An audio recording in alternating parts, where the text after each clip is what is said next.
Chapter 3 में ना आपका बहुत इक्वेशन जो सॉल्व करने का ये चैप्टर है, इसमें ना बहुत बेसिक चीजें आप सीखोगे। पूरी बुक में कहीं ना कहीं आप इन इक्वेशंस को देखते रहोगे और आपको चैप्टर 3 अपनी याद दिलाता रहेगा कि भाई मैं हूँ आपकी बुक में, ठीक है। क्योंकि दो इक्वेशंस को ट्रीट करना ना आप 10th क्लास में ही सीख रहे हो। अभी तक आपने वैल्यू पुट करना सीखा था, ठीक है, अलग अलग तरीके से इक्वेशंस को सॉल्व करना सीखा है। ये चैप्टर है जहाँ पर आपके ना 2 वेरिएबल में आप इक्वेशंस का सॉल्यूशन निकालना सीखोगे। तो देखो बेटा, इसमें ना 2 इक्वेशंस का जो सॉल्यूशन निकालेंगे ना, उसके लिए हमारे पास है 3 मेथड। एक है एलिमिनेशन मेथड जिसे हम कहते हैं विलोपन विधि, एक है सब्स्टिट्यूशन मेथड जिसे हम बोलते हैं प्रतिस्थापन विधि, एक है हमारा ग्राफिकली मेथड जिसे हम हिंदी में ग्राफ विधि कहते हैं। तो मैं अभी आपके सामने ले रही हूँ एलिमिनेशन मेथड। एलिमिनेशन मेथड में आप जब इस मेथड से अपनी इक्वेशंस को सॉल्व करोगे तो आपको 3 तरीके की सिचुएशन मिलने वाली है। जहां बच्चे बड़ा कंफ्यूज हो जाते हैं तो प्लीज मेरी इस इंट्रोडक्शन वीडियो को ना बहुत स्लो तरीके से देखना, कोई जल्दबाजी मत करना, क्योंकि फाउंडेशन है ये आपकी इस वाली बुक का। देखिए, पहली सिचुएशन मिलेगी आपको जहां पर आपके ना x के कोफिशिएंट सेम होंगे, ठीक है। हम इस एलिमिनेशन मेथड में हमारा काम होता है कि सबसे पहले आपने किसी भी एक के कोफिशिएंट को, किसी एक वेरिएबल के, चाहे आप x ले लो चाहे आप y ले लो, किसी भी एक वेरिएबल के कोफिशिएंट को इक्वल करना है, ठीक है। अभी आपको ये टर्म बहुत भारी लग रही होंगी, लेकिन जब आप क्वेश्चन करोगे ना तो बड़ा इजीली समझ में आएगा। जैसे कि ये वाला क्वेश्चन देखिए, मेरा फर्स्ट एग्जांपल जो मैंने लिया है ना, इसमें आप देखो x का कोफिशिएंट तो इक्वल है, लेकिन y का जो कोफिशिएंट है ना बेटा वो इक्वल नहीं है। और मैंने आपको क्या बताया कि कोई भी एक वेरिएबल का कोफिशिएंट इक्वल होना जरूरी है। तो ठीक है, एक तो इक्वल ऑलरेडी मिला हुआ है ना, तो कोई टेंशन ही नहीं है। तो चलो देखते हैं कि क्वेश्चन की शुरुआत कैसे करेंगे। आप पहली इक्वेशन को 1 और दूसरी इक्वेशन को नंबर दे दीजिए 2, क्लियर। फिर हम लिखेंगे by equation 1 and 2, equation 1 and 2 से आप सिंपल इक्वेशंस को ना एक दूसरे के नीचे लिखिए। बेसिकली हम ना इन इक्वेशंस को ना माइनस कर रहे होते हैं, ठीक है।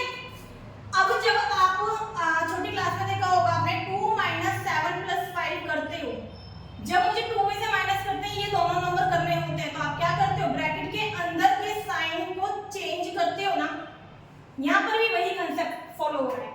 आप एक्चुअली इनको माइनस कर रहे हो तो माइनस सिर्फ आगे वाला नंबर नहीं होगा ना, अंदर के सारे साइन चेंज कर देगा। तो मैंने सारे साइन चेंज कर दिए, पॉजिटिव था नेगेटिव ले लिया, पॉजिटिव था नेगेटिव ले लिया। अब पुराने वाले साइन से तुम्हारा कोई लेना देना नहीं है, ठीक है। अब मैंने बोला आपको 2x - 2x क्या होता है, 0 ही तो होता है। ऐसे ही x - x भी क्या होगा, 0 ही तो होगा। तो इसीलिए हम कहते हैं ये 0 हो जाएगा, मींस ये कट जाएगा, क्लियर। आगे आ जाइए, जब आपने इसमें से इसको माइनस किया, 1y में से 2y माइनस हुआ तो माइनस का y बचेगा। अब इन दोनों को माइनस कर दीजिए 3, यानी कि हमारे पास आ रहा है -y = 3, तो y की वैल्यू एक्चुअल में हमारे पास माइनस की आ रही है, क्लियर है, कोई दिक्कत तो नहीं आता। ये ना आप स्टेप बाय स्टेप करना, ये मेरा फर्स्ट स्टेप हुआ है, ठीक है। फर्स्ट स्टेप आते ही ना मैंने इसको, चलो कुछ नहीं देते, छोड़ो। सेकंड स्टेप में क्या करना है, मुझे y की वैल्यू को पुट करना है, किसी में भी कर लो, इक्वेशन 1 में कर लो चाहे इक्वेशन 2 में कर लो। मैं अपनी y की वैल्यू को put value of y in equation 1, equation 1 में मैं y की वैल्यू को पुट कर रही हूं। तो देखिए बेटा, x + y = 5, x, y की वैल्यू कितनी है मेरी -3, ठीक है। ये इधर जाके प्लस हो जाएगा, यानी कि x की वैल्यू कितनी आ गई है, 8। तो यहाँ पर y की वैल्यू -3 थी और x की वैल्यू 8 आ गई, क्लियर है। चलिए क्या होगा अगर मेरे कोफिशिएंट इक्वल नहीं है, तो देखो मैं एक एग्जांपल थोड़ा सा आपके लिए चेंज कर देती हूँ, 2 कर देना यहाँ पर, ठीक है। इस वाले क्वेश्चन में देखो ना तो x का ही वेरिएबल कॉफिशिएंट इक्वल है, ना ही y वेरिएबल का कॉफिशिएंट इक्वल है। तो आपको इक्वल तो करना पड़ेगा, किसी का भी कर लो, कोशिश करना आगे वाले का कर दो, थोड़ा सा ना देखने में और प्रैक्टिस करने में इजी हो जाता है। ठीक है, सेम कंसेप्ट, पहली इक्वेशन को 1 और दूसरी इक्वेशन को 2 लेट कर लेंगे हम लोग। अब मुझे यहाँ 2 है, मुझे यहाँ पर भी 2 लाना है। ठीक है, तो कैसे लाओगे? आप बोलोगे मैम 2 प्लस कर देते हैं। अरे नहीं भाई, किसी भी वेरिएबल में 2 को प्लस करते हैं तो 2x नहीं होता है ना, किसी भी वेरिएबल में 2 को मल्टीप्लाई करने से वो 2x होता है। ये मिस्टेक आपको नहीं करनी है। ठीक है, यानी कि मल्टीप्लाई करना पड़ेगा मुझे 2, अगर मुझे यहाँ पर भी 2 लाना है तो मैंने इसको 2 से मल्टीप्लाई किया और मैंने एक स्टेटमेंट दे दी क्या कि मल्टीप्लाई इक्वेशन 2 बाय 2। इक्वेशन का मैंने सर्कल में डाला है ताकि मेंशन रही है इक्वेशन, ये वो नंबर है जिससे आपने मल्टीप्लाई किया है। क्लियर? चलिए, फर्स्ट इक्वेशन का तो मैंने देखो कुछ भी नहीं करा ना, तो पहले फर्स्ट इक्वेशन को तो ऐसे ही ले लेते हैं और दूसरी इक्वेशन कैसे आएगी? मल्टीप्लाई, क्योंकि यहाँ पर सेकंड स्टेप देख रहे हो, इस वाली इक्वेशन में भी देखना, सेकंड स्टेप हमारा क्या था? दोनों के वेरिएबल इक्वल थे, तो 2 2 4y इक्वल्स टू 3 2 6। बिल्कुल यही पहुंच गए आप, जैसे ये इक्वेशन सॉल्व करी थी सेम आपको भी इसको भी सॉल्व करना है। माइनस करेंगे तो सारे साइन चेंज हो जाएंगे, पहले वाला कटेगा, -3y इक्वल्स टू, जब आप इसको सॉल्व करोगे तो -4, तो यहां से y की वैल्यू निकलेगी -3/4 -4/3। ठीक है, फिर put value of y in equation 1। Clear? Equation 1 में आप अपनी वैल्यू को रख देंगे। मैं भी आपको इसको पूरा सॉल्व नहीं करके दिखाऊंगी, क्योंकि जब हम क्वेश्चन करेंगे ना तो प्रॉपर सॉल्यूशन देख लेंगे। यहाँ मैं सिर्फ आपको एक हिंट देना चाहती हूँ कि किस तरीके से वैल्यूज जो है वो सॉल्व की जाएंगी। तो आ गया 4/3 इक्वल्स टू 2। ठीक है, अब आगे क्या होगा? 2x को यहीं छोड़ दोगे, ये नंबर उधर जाएगा, माइनस हो जाएगा, एलसीएम ले लोगे, एलसीएम लेके जो नंबर आएगा 2 उसके डिवाइड में आ जाएगा, समथिंग समथिंग करके वो सॉल्व हो जाएगा। ठीक है, पूरा देखेंगे जब हम क्वेश्चन करेंगे। तो मेन मेरा पर्पस इस वीडियो में ये बताने का है कि वेरिएबल्स को इक्वल कैसे किया जाता है, इसीलिए मैं यहाँ पर इस क्वेश्चन को सॉल्व नहीं कर रही पूरे को। अब थर्ड सिचुएशन आपको मिलेगी जहां पे ना दोनों वेरिएबल्स के आगे कोई ना कोई नंबर तो लिखा हुआ है, लेकिन आपको ना मल्टीप्लाई करने से पता नहीं चलेगा। अब देखो ना, ये वाली सिचुएशन देखिए आप, भाई 2 को कितने से मल्टीप्लाई करें कि 3 आ जाए? कोई नंबर नहीं है ना। 3 को कितने से मल्टीप्लाई करें कि 2 आ जाए? ऐसा भी कोई नंबर नहीं है हमारे पास। तो इस तरह के क्वेश्चन को ना करना बड़ा इजी है। भाई एक काम करो, इसको इक्वेशन नंबर 1 दो, इसको इक्वेशन नंबर 2 दे दो। जो इस इक्वेशन में x का कोफिशिएंट है ना, उससे तो इसको मल्टीप्लाई कर दो। ठीक है, और सेकंड इक्वेशन में x का जो कोफिशिएंट है ना, उससे इक्वेशन नंबर 1 को मल्टीप्लाई कर देते हैं। अब ये क्या कर दिया भाई, समझ में नहीं आया ना ये तो क्या हुआ? तो देखो बेटा, कोफिशिएंट कैसे थे? एक 2 था और एक 3 था ना। फर्स्ट इक्वेशन का 2 था, सेकंड इक्वेशन का 3 था। अब मुझे कुछ ऐसा मल्टीप्लाई करना है कि दोनों के कोफिशिएंट क्या हो? इक्वल आ जाए। ठीक है, तो देखो 2 3 जा 6 होता है और 3 2 जा भी 6 होता है ना। कोई भी नंबर ले लेना, देखो 5 और 3 दे दिया मैंने। अब मुझे इनके अंदर कुछ ऐसा मल्टीप्लाई करना है कि कोफिशिएंट जो है ना दोनों की वो इक्वल आ जाए, मतलब दोनों का आंसर इक्वल आ जाए। तो कुछ नहीं करना है, इस 5 को तो इससे मल्टीप्लाई कर दो और इस 3 को इस 5 से मल्टीप्लाई कर दो। देखो 5 को 3 से और 3 को 5 से, देखो हो गया ना 15 दोनों में। क्लियर? तो जब दोनों के कोफिशिएंट आपको अलग अलग मिले तो आप क्या करोगे? दोनों को अलग अलग नंबर से मल्टीप्लाई कर दोगे। क्लियर? अब देखिए मैंने क्या करा, मल्टीप्लाई इक्वेशन 1 by 3 एंड ठीक है इक्वेशन 2 by 2। अब मल्टीप्लाई करो, 3 2 6x 3y, 3 2 जा 6, 2 3 जा 6, 2 2 जा 4 और 3 2 जा 6। अच्छा, इसके ना ये भी इक्वल हो गए। थोड़ा सा मुझे ना एग्जांपल थोड़ा सा चेंज करना पड़ेगा। यहाँ पर आप 5 लिख दीजिए, तो 5 2 जा 10। ठीक है, अब क्या करना है, वापस आप पहले वाली सिचुएशन पे पहुंच चुके, तो वो ये वाली जो गई। ठीक है, सेकंड स्टेप पे साइन चेंज करने हैं। ठीक है, प्लस का था माइनस हो गया, प्लस का था माइनस हो गया, प्लस का था माइनस। पहले वाला हमेशा बनेगा, माइनस वाई इक्वल्स टू -4, तो y की वैल्यू क्या आ गई है 4।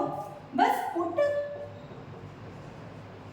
Value of y in equation 1। Equation 1 में वैल्यू पुट कर देते हैं। इक्वेशन 1 ये है मेरी। ठीक है, y की वैल्यू 4 आ गई थी। बस अब आप इसको अपने हिसाब से नॉर्मल इक्वेशन की तरीके से आप इसको सॉल्व कर लेना। मल्टीप्लाई में डिवाइड में चला गया, कट होके -1, तो y की वैल्यू भी निकल गई और x की वैल्यू भी निकल गई। अब मैं आपको बताती हूँ, अभी आपको ना बहुत बड़ा बड़ा क्वेश्चन लग रहा है। ठीक है, जब फर्स्ट टाइम बच्चे करते हैं ना तो थोड़ी सी प्रॉब्लम होती है। आप क्या करना, इस क्वेश्चन को ना 3 पार्ट में डिवाइड कर देना, चाहे ये सिचुएशन हो, चाहे ये हो, चाहे ये हो। सबसे पहली सिचुएशन होगी जहां पर आपको कोफिशिएंट इक्वल करने हैं। अगर कोफिशिएंट इक्वल नहीं है ना तो ठीक है, छोड़ देना, आगे बढ़ना, सेकंड स्टेप पे जाना है। सेकंड स्टेप लेना जहां आपको ना दोनों इक्वेशंस को माइनस करना है। क्लियर, जब आप माइनस करोगे ना दोनों इक्वेशन को तो एक की वैल्यू आ चुकी होगी। तो थर्ड स्टेप आपको करना है जहां आपको इक्वेशन की में y की वैल्यू को इक्वेशन में डाल के आपको x की वैल्यू निकालनी है। जब आप ऐसे 3 बार में प्रैक्टिस करोगे ना इस क्वेश्चन को, तो मुश्किल से 4 या 5 क्वेश्चन करोगे, फिर आपको बहुत इजी लगने लग जाएगा। चलिए अब दो इक्वेशन को सॉल्व करते हैं हम सब्स्टिट्यूशन मेथड से। ठीक है, जिसको हिंदी में कहते हैं प्रतिस्थापन विधि। देखो नाम देखने से ही पता चल रहा है सब्स्टिट्यूशन, यानी कि कुछ ना कुछ उठा पटक हमें यहाँ से वहां करनी है। कहीं से कुछ उठाना है और कहीं पर कुछ रखना है। ठीक है, तो देखो इसमें क्या करोगे, सेम स्टेप वही है। पहली इक्वेशन को 1 मानिए और दूसरी इक्वेशन को 2 मान लीजिए। अब आप ना पहली इक्वेशन को यूज करेंगे बाय इक्वेशन 1, पहले समीकरण से, और पहले वाली इक्वेशन को, पहले वाले समीकरण को ना आप नीचे लिख लीजिए।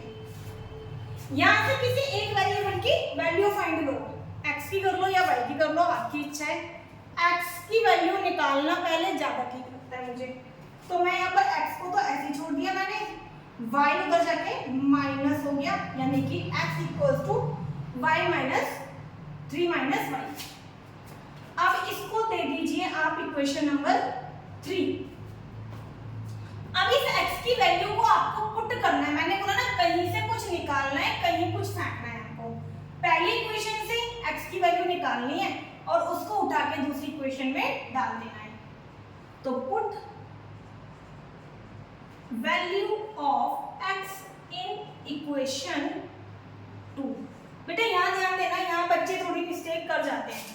क्या करते हैं ना, स्टार्टिंग में प्रैक्टिस नहीं होती ना, तो फर्स्ट इक्वेशन से वैल्यू निकाल के वो फर्स्ट में ही रख देते हैं। नहीं, फर्स्ट से निकालोगे तो सेकंड में रखोगे और सेकंड से निकालोगे तो फर्स्ट में वैल्यू को पुट करोगे। क्लियर? चलिए मेरी इक्वेशन उतारती हूँ मैं, इक्वल्स टू 2। अब देखो x के बदले में ये पूरी वैल्यू यानी कि 3 माइनस y। ठीक है, अब ब्रैकेट के बाहर का नंबर मल्टीप्लाई होता है, 2 3 जा 6, 2 को y से भी मल्टीप्लाई करना, भूल मत जाना भाई। बहुत बच्चे भूलते हैं, मैं भी भूल जाती हूँ, जैसे मैंने y लगाना भूल गई यहाँ पर। ठीक है, और इक्वल्स टू में 2। चलिए नॉर्मल सॉल्यूशन अब तो आप कर ही लोगे। ठीक है, इतनी तो बहुत पढ़ाई की है, वैल्यू पुट करना 9th में यही सीखा था, -4। अब आप देखो जब मैंने आपको एलिमिनेशन मेथड कराया था ना, उसमें x की वैल्यू ना पूरी एक ही बार में निकल के आ रही थी। पहले y की वैल्यू निकाल रहे थे, बाद में x की आ रही थी। लेकिन इसमें x की वैल्यू तो y है, लेकिन भाई y समथिंग करके बैठा हुआ है, यानी कि y की कुछ वैल्यू है जो आपको रखनी है। तो आप करोगे put value of Y in equation 3। 1 और 2 में मत रखना, ठीक है, 1 और 2 की जरूरत नहीं है, 3 वाली रखना क्योंकि शॉर्ट होके आ चुकी है आपके पास। तो हमारी थर्ड थी इक्वेशन ये 3 माइनस 4। यहाँ भी बच्चे बहुत मिस्टेक करते हैं भाई, माइनस प्लस थोड़ा सा ध्यान से काम करना है इस चैप्टर में। माइनस क्या करता है, ब्रैकेट के अंदर के साइन को चेंज कर देता है, चाहे 1 नंबर हो, चाहे 2 हो, चाहे 4 हो, कितने भी हो, ठीक है। बहुत बड़ी दुश्मनी है इसकी ब्रैकेट से, ब्रैकेट के सारे साइन चेंज। 7, तो आप देखोगे x की वैल्यू मेरी 7 आ गई और y की वैल्यू हमारी -4।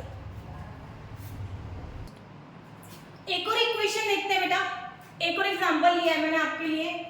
इस वाली सिचुएशन में ना ज्यादातर आप लोग कंफ्यूज हो जाते हो, इसलिए मैंने एक और एग्जांपल लेके ना मैं उस सिचुएशन को आपके सामने लाना चाह रही हूँ जहां आप गलतियां कर बैठते हो। अब फॉर एग्जांपल मैंने ये 2 इक्वेशन ले ली, ये इक्वेशन नंबर 1 है, ये इक्वेशन नंबर 2 है मेरी, ठीक है। तो प्रतिस्थापन विधि में याद हो जाने चाहिए प्रैक्टिस करते करते आपको स्टेप कि इक्वेशन 1 से हम x की वैल्यू को निकालते हैं। तो बाय इक्वेशन 1 को हम लिखते हैं, ठीक है। यहां से मैंने आपको बोला था कि x की वैल्यू निकाल लेना। अब x की वैल्यू निकालते टाइम ना x के साथ में 2 लिखा हुआ है, ये जो 2 है ना ये अपॉन में जाएगा, ध्यान रखना, और ना सारी वैल्यू के नीचे जाएगा। यहाँ मिस्टेक होती है, वैसे तो ये बहुत बेसिक कॉन्सेप्ट है, आपको मतलब नहीं करनी चाहिए मिस्टेक, बट पता नहीं क्यों बच्चे ना कर जाते हैं मिस्टेक को, तो थोड़ा यहाँ पर आपको ध्यान रखना है, ठीक है। x की वैल्यू मेरी आ गई ये, जिसमें y मेरा शामिल है, y कहता है कुछ रखो मेरे बदले तभी x की वैल्यू पूरी आएगी। तो सब्स्टिट्यूशन मेथड में कभी भी पहली बार में x या y की वैल्यू कंप्लीट नहीं मिलती है हमें, इसीलिए क्वेश्चन नंबर 3 देना पड़ता है, ठीक है, क्योंकि सॉल्व नहीं हुआ। इसके बाद क्या करते हैं, हम पुट करते हैं value of x in equation 1 में मत डाल देना, इक्वेशन नंबर 1, ठीक है, क्योंकि 1 से तो आपने निकाली है ये वैल्यू। चलिए इक्वेशन नंबर 2 उतारे, ये हमने पूरी नोट कर दी, ठीक है। जरा देखो अब आएगा मजा वैल्यू को पुट करने में। एक तो आप यहाँ से करते हो 4 को छोड़ देते हो, क्योंकि आपने तो बोला था x की वैल्यू पुट करनी है, भाई करनी है, अभी भी बोल रही हूँ मैं करनी है, लेकिन x की कोफिशिएंट को मत भूलो ना, ठीक है। वो तो पुराना पड़ोसी है, उसका नया पड़ोसी तो ये आया है ना जो x की वैल्यू आई है आपकी, पुराने वाले को कैसे भूल जाओगे जो ऑलरेडी लिखा हुआ है, तो नहीं भूलना है। सेकंड मिस्टेक आप लोग यहाँ कर देते हो, मैं स्टार जो बना रही हूँ ना ये आपके मिस्टेक का बता रही हूँ। कुछ बच्चे बोलेंगे कि अरे कितना इजी सी चीजें बनानी पड़ रही है ना, इतना भी कोई पागल नहीं होता, नहीं होता भाई, मैं कराती हूँ बच्चों को तो मुझे इरिटेशन होती है ये सब पागलपंतियां देख के, और उनके रिएक्शन आते हैं ओ शिट दीदी, हाँ अब आ गया समझ में। अब देखो 2 से मैंने 4 को कट कर दिया था, 2 आ गया था, 2 लिखा, ब्रैकेट का बचा हुआ नंबर लिख दिया, बाकी का मैंने एज इट इज उतार दिया। अब यहाँ पर भी मिस्टेक कर देते हैं, वैसे तो क्या करते हैं बताओ आपको, 2 3 6 लिख के -y लिख देते हैं, नहीं 2 दोनों से मल्टीप्लाई होता है, मत गलती करना इन चीजों की, ठीक है। मैं आपको हाईलाइट कर रही हूँ, ये मैं उन बच्चों को बता रही हूँ बेटा जिन्होंने अभी तक बिल्कुल मैथ नहीं करी होगी ना, अगर इन चीजों को नोटिस करोगे तो मेरी गारंटी है गलती नहीं होगी, आंसर निकलेगा, मजबूरी है उसकी, निकलना पड़ेगा, तो इन मिस्टेक्स को मत करना। देखो y की वैल्यू आ गई मेरी -1, x की वैल्यू कहाँ है भाई, x की तो निकली नहीं, अभी निकलेगी ना, जब हम पुट करेंगे put value of y in equation 3, ठीक है। अब इक्वेशन 3 को ले लें, इक्वेशन 3 है मेरी 3 - y equals two divided by 2। अब y की वैल्यू देखो फिर से, आज पता है एग्जाम्पल में सिचुएशन भी ऐसी आ रही है जहां आप लोग गलतियां कर देते हो। बच्चे पता है क्या करते हैं, यहाँ देखना, बच्चे करते हैं 3, अच्छा y की वैल्यू -1 है ना, ठीक है, -1 भाई -1 ऑलरेडी था और y की वैल्यू भी माइनस में निकली है, तो ये दो माइनस हैं, ये वाला ये माइनस और ये y की वैल्यू का माइनस। तो चलो तीसरा स्टार लगा देती हूँ, थोड़ा सा ध्यान रखना, ये मिस्टेक मत करना। अगर आपकी y की वैल्यू माइनस आती है और यहाँ भी माइनस है तो 2 बार माइनस आएगा। माइनस अंदर वाले नंबर को चेंज करेगा, 4 कट हो गया 2, तो x की वैल्यू क्या आ गई, 2 आ गई। ठीक है, y की वैल्यू -1 और x की वैल्यू 2। चलिए तीसरा मेथड है, इन्हीं दो इक्वेशन को सॉल्व करके ना x और y की ही वैल्यू निकलेंगे, लेकिन ग्राफिकली मेथड से आपको क्वेश्चन में ना बोल दिया जाएगा कि आपको ग्राफिकली मेथड से सॉल्व करना है। वैसे तो ना फ्रेंडली बताऊं मैं आपको, मेथड कभी भी मेंशन होता नहीं है, बट हाँ आपको तीनों मेथड आने चाहिए। ठीक है, क्लियर होना चाहिए तीनों मेथड का। कुछ क्वेश्चन ऐसे हैं जिन्हें आप ग्राफिकली सॉल्व करने के लिए बोल करके कुछ और पूछना चाह रहा होता है वो आपसे। ठीक है, तो 9th में आप लोग कर चुके हो ग्राफिकली मेथड, जिसमें आप एक इक्वेशन होती थी हमारी, उसमें x के बदले 1, 2 और 3 पुट करते थे, y की कुछ वैल्यू आ जाती थी। क्योंकि यहाँ पर दो इक्वेशन है तो यहाँ पर 2 बॉक्स बन जाएंगे और दोनों वैल्यू को आप 9th क्लास में ना ग्राफ में पुट करना सीख चुके हो। तो मैं इंट्रोडक्शन वीडियो में आपको वो वैल्यू पुट करना नहीं सिखा रही हूँ, मैं आपको सीधा एक्सरसाइज जब कराऊंगी जब उसमें आपको समझाऊंगी, क्योंकि बहुत इजी है, ऐसा कुछ है नहीं मेजर पॉइंट जो मुझे हाईलाइट करना हो। ठीक है, तो ये 3 मेथड है हमारे। एक और थोड़ा एक इंट्रोडक्शन और है थोड़ा सा, जहाँ पर हम वैल्यू को कंपेयर करते हैं, a1/a2 b1/b2 ऐसे करके कुछ है, तो वो भी मैं एक्सरसाइज के टाइम पे भी 3.1 जब हम करेंगे ना तो उस टाइम पे मैं आपको इनको क्लियर करूंगी। तो इनको देखना बेटा, वीडियो अच्छी लगे, कहीं भी दिक्कत हो तो मुझे बताना, अगर कहीं भी प्रॉब्लम हो तो मैं आपको कंसेप्ट दोबारा करा दूंगी, कोई दिक्कत नहीं है। अगर मेरी वीडियो अच्छी लगी हो तो प्लीज उसको सब्सक्राइब करो मेरे चैनल को, अपने फ्रेंड्स को शेयर करो। अगर मैं अच्छा पढ़ा रही हूँ, मेरा पढ़ाया हुआ सच में समझ में आ रहा है, तो अपने फ्रेंड्स को वो वीडियो शेयर करो, जिससे मुझे भी थोड़ा सा लगे कि हाँ बच्चों को हेल्प हो रही है तो मुझे वीडियो बनानी है। Thank you.